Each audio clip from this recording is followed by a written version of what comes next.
Hari Raya Pentakosta.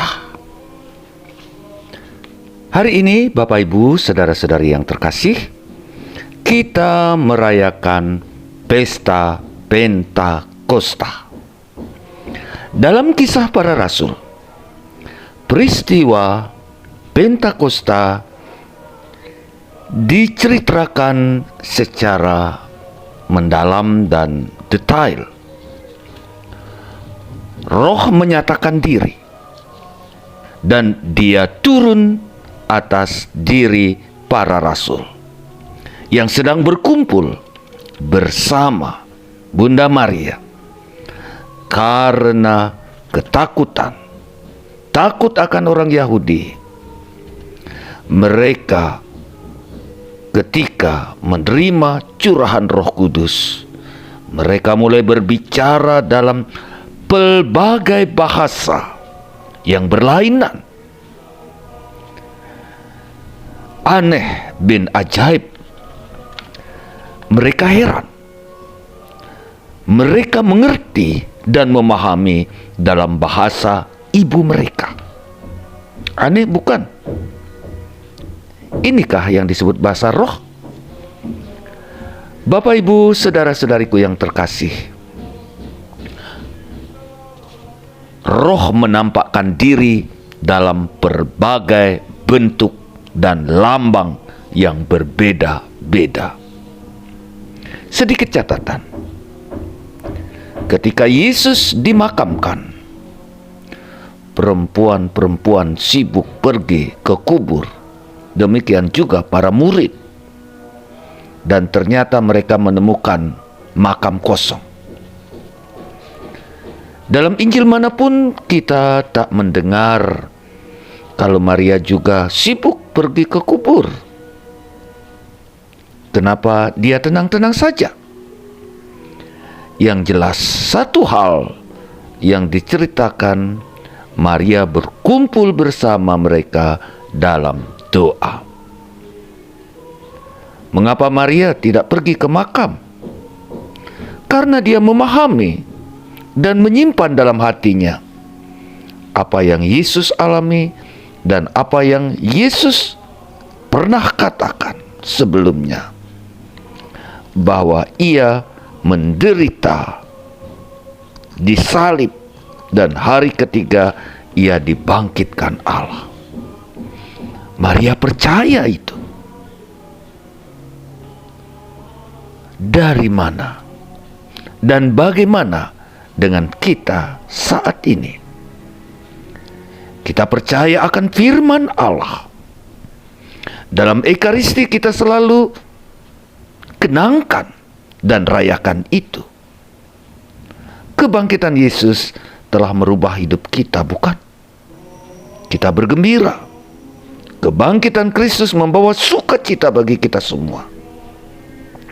Berkat kebangkitannya, kita bertumbuh dan berkembang dalam pengharapan. Haleluya.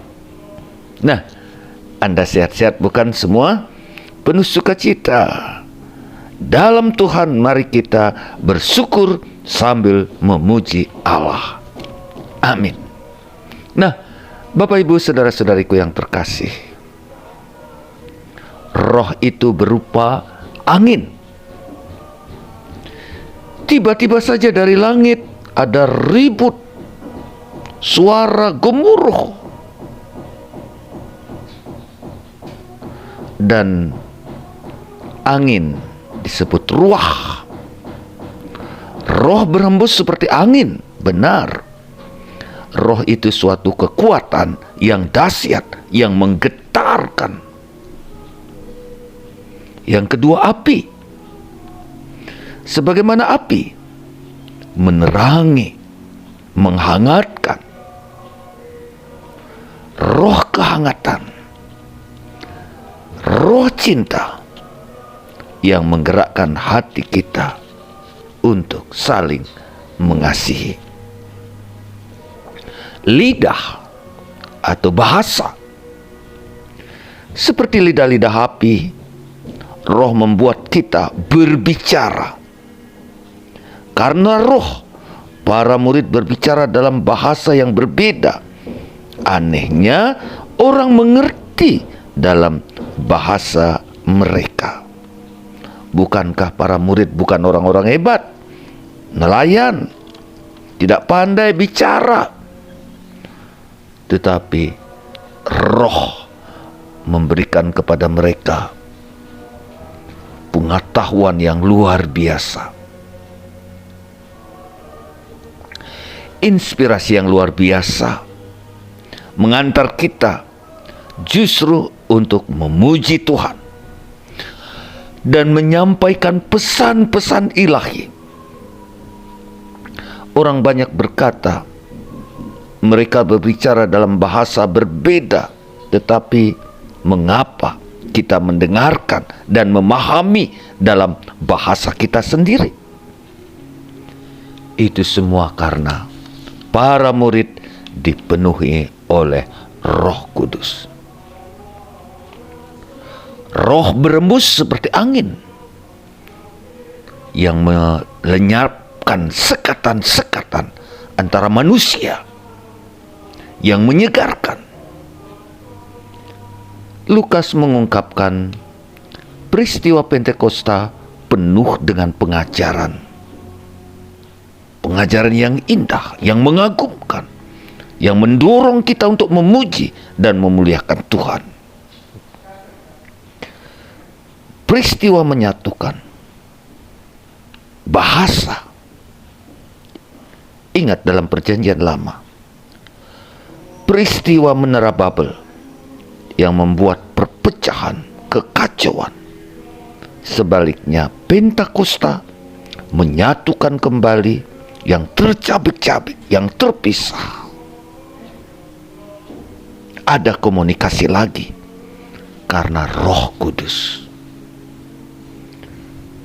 Melalui Injil yang kita dengarkan dan renungkan, kita melihat bagaimana peran Roh Kudus yang membela, yang melindungi para murid.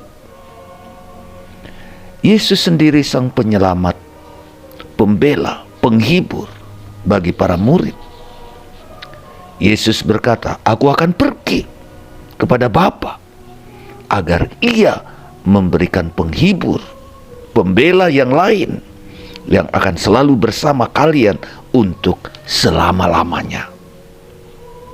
Roh Kudus tidak menjelma seperti Yesus, menjadi manusia dan tinggal bersama mereka. Dia tetap roh. Hidupnya bukan hidup duniawi yang terbatas. Dia tetap ada bersama kita. Kehadirannya tak kelihatan, hadir dalam diri kita, namun dia hadir secara permanen. Ini yang luar biasa, Bapak Ibu, luar biasa. Yesus katakan, Roh Kudus yang Bapa utus dalam namaku, Dia yang akan mengajarkan semua, dan kalian akan mengingat dan mengerti akan apa yang pernah kukatakan dan ajarkan kepada kalian. Roh Kudus membantu kita untuk mengerti dan memahami lebih mendalam lagi apa yang Yesus pernah katakan dan memberikan kegembiraan secara rohani. Paulus dalam bacaan kedua memberi kita perspektif tentang Roh Kudus. Dia menyebut perbedaan antara daging dan roh. Daging bagi Paulus menyebut manusia sebagai orang berdosa, manusia yang menutup diri akan hal-hal rohani. Dia yang hidup menurut daging semata-mata tidak dapat menyenangkan hati Allah.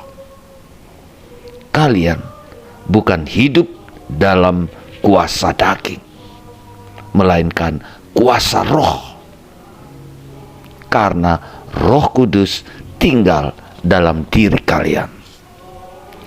Roh yang tinggal dalam diri kalian membuat kalian bebas, merdeka, tidak membuat kalian takut dan cemas. Roh Kudus menjadikan kita betul-betul anak-anak Allah. Ingat ketika kita dipermandikan, Dia yang membantu kita berdoa, yang bisa membuat kita berseru, "Ya Aba, ya Allah." Lalu Paulus juga menyampaikan bagaimana kita harus hidup dalam roh, yaitu dengan menjauhkan hal-hal yang tidak berkenan kepada Allah. Jauhi diri dari hal-hal yang jahat. Hiduplah suci. Hiduplah yang berkenan kepada Allah. Nah, Bapak Ibu saudara-saudariku yang terkasih, semoga peristiwa Pentakosta membaharui hidup kita. Yang lemah dikuatkan tentunya, yang tercerai-berai disatukannya kembali, yang letih lesu diberinya semangat, yang lemah imannya dibangkitkan lagi, dihidupkan kembali, dikuatkan kembali. Ya, baca kitab suci. Amin. Mohon Roh Kudus menerangi kita semua. Semoga peristiwa Pentakosta ini membangun kembali semangat kita yang lemah lesu menjadi kuat. Terima kasih. Saya Romo Agus Inyoman Murtika SPD, Domus Orationis Arnoldi. Tuhan memberkati Anda semua. Selamat Hari Raya Pentakosta. Selamat untuk gereja, hari kelahiran gereja.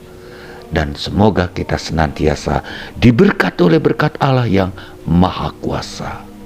Terima kasih. Terima kasih.